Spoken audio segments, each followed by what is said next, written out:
لما تيجوا يا اعلاميين ما تقولوش السيده سوزان مبارك والرئيس المخلوع، لا، المواطن حسني مبارك والمواطنه سوزان مبارك.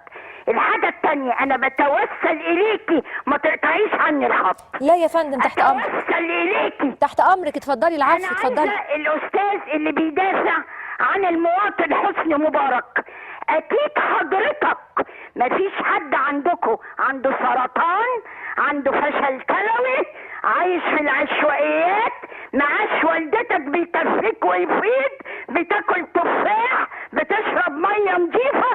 حرام، اتقي الله، انت بتدافع عن الفساد. انت وجودك دلوقتي مع الناس الثلاثه دول غلط، الناس هتاكلك. والله لو المواطن حسني مبارك ما اتحسبش والله لا اقتله، والله لا اقتله. سلام عليكم. طب اهدي بس يا استاذه فتحيه، يعني احنا قلنا في بدايه فقرتنا نتكلم، معلش انا عارفه ممكن تبقى مشاعر غالبه شويه، لكن بالمنطق وبالعقل وبالقانون يا استاذه فتحيه. انا بشكر حضرتك، شكرا حضرتك. استاذه لبنى، الاستاذه طبعا فتحيه بتعبر عن مين في الشعب المصري؟ بتعبر عن مين هي في الشعب المصري؟ بتعبر عن نفسها. بتعبر عن نفسها بس، هي ما بتعبرش الا عن نفسها. هي شايفه ان كل الناس عندها سرطان، كل الناس عندها اوبئه، كل الناس. لا، انا واحد بسيط اهوت، عادي جدا، انسان عادي قاعد في شقه ايجار. كان الراجل ده موفر لي الامن، وفر لي التعليم، ليه حق عليا ان ادافع عنه. انا حريه. الثوره قامت عشان ايه؟